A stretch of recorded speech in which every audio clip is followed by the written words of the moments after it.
All right, everyone, I'm here to go over this question from section 3.2 on quadratic functions, where we need to figure out the maximum revenue for this baseball team that is playing at a stadium with 54,000 spectators with it. What we need to look at here is that it gives us a couple of points of reference right here I'm highlighting. One is that when they set the ticket price at $10, attendance is 20,000. And then when the price is $8, that means that the attendance goes up to 27,000. So if we took a minute to do the math, you might be sitting there thinking, well, wait a minute, if I charge more, I should make more money on it. And it really just depends on how many people are in there. So notice that at $10, when 20,000 people came, the revenue was this 200,000. But when it was $8, we had more people come, so that ended up actually increasing what our revenue is by $16,000. So it's a balance between the two. That's the real challenge of this problem. So the key to this for what you're seeing here is how that revenue is generated. So that let's call it RFP here is going to be our revenue, where it's all about the number of people times the amount we charge per ticket. So R, I'm going to define as the revenue. That's going to be in dollars, just in case that is important to anyone out there. P is going to be the price per ticket. So is it $8? Is it $10? And so on. And then Y is going to be defined as, I'm going to put a colon there just to make sure, is going to be defined as the number of spectators. So how many people actually bought tickets with it. So this is what the whole kind of problem wraps around this idea here, a formula that isn't given, but once we know that piece exists, then we've got it, right? So, but we don't know anything about these things. We don't know how they're connected with the information given so far. So when we go to this last bit here, this is actually the piece that gives us what we need to move along with it.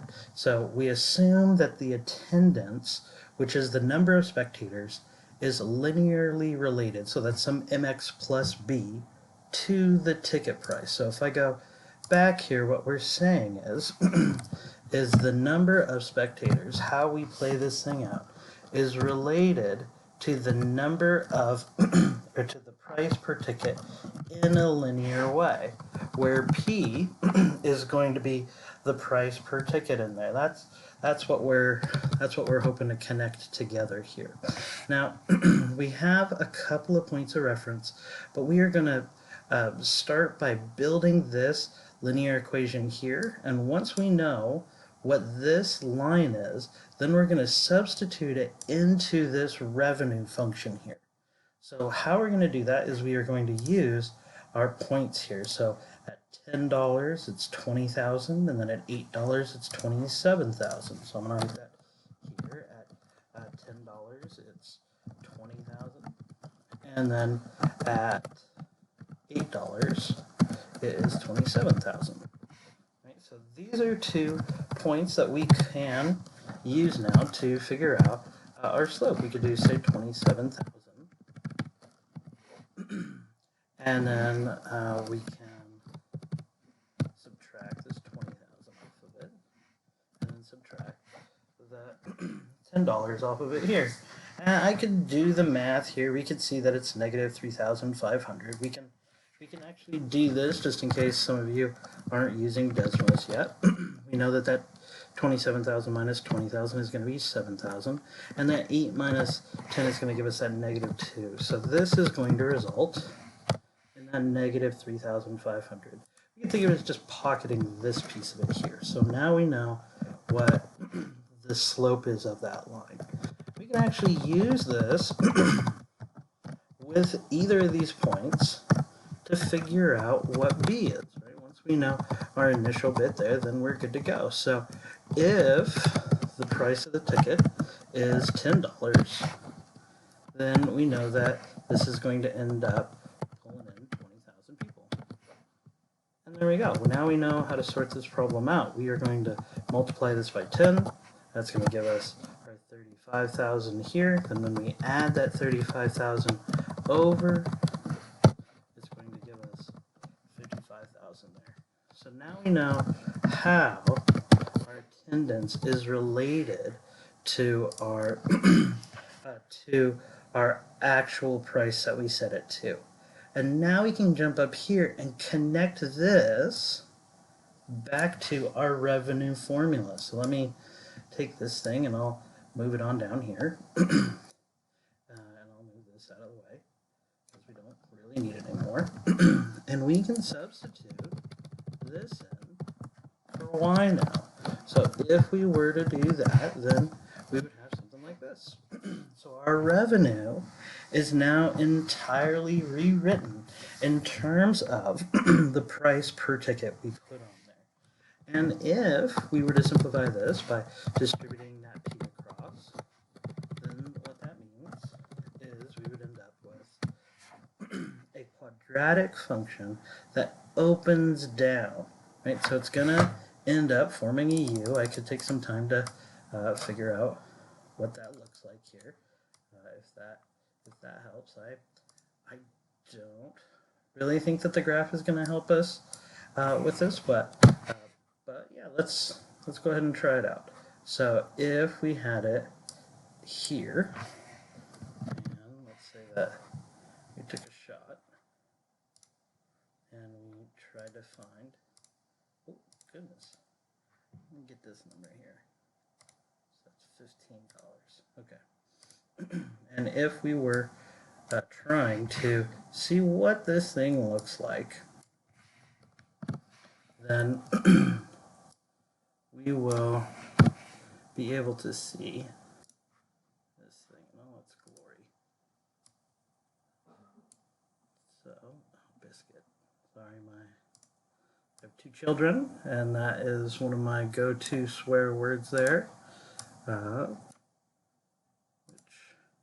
If we were into face-to-face, you would have easily have caught me with a couple of these kind of dad swear words by now. So, you could see why I didn't want to play with the margins here, but now I'm connected to it, so I better get it. Okay, so, so this part is our attendance. We can see that it's going down as it's moving along there, right? So if we were giving those tickets away, well then we would have every seat filled up. Everybody be showing up to the free show. But once we get right around $15.71, that's too rich for anyone, so no one's showing up there. That's how the attendance is impacted by the price there. Another way to think of it, the way I like to think of it, is every dollar we add to a ticket is going to lower the number of people that come by 3,500, right? So we'll lose about 3,000 people that way. So, but I digress. We're looking at this thing. It's opening down. So again, this x-axis here is going to be the excuse me, it is going to be the number, or this is the price per ticket. So, price per ticket there. And this y-axis is going to be our revenue, how much money we're making off of that thing, right? So, there's a limit, right? So, as we continue to increase the price in here, our revenue increases, but there's a certain point where people decide they don't really want to pay that much, and then that just impacts our bottom dollar with that. We saw that with the $8 and the $10 at the beginning of this video. We want this right here. Now in Desmos, I can just click this thing, and since the question's asking me, what price am I charging? Well, that's my x coordinate here, which means I'm looking to set my price right around $7.86. Right? That's going to end up netting a revenue of a little over $216,000 there. But algebraically, we can do, let's say we're playing with what the video's given us here, which means that this is a quadratic equation that has an a value of 3,500 and a b value of this 55,000. And that means that we can figure out what our price is by figuring out what negative b over 2a is. In this case, b is going to be this 55,000, and a is going to be this negative 3,500 there.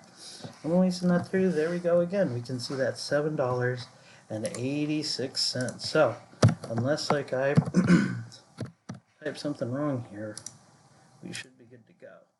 So that's how you kind of sort that problem out. As you can see, there's a couple of ways you can go about making this a little bit easier on yourself. Hopefully, this was helpful.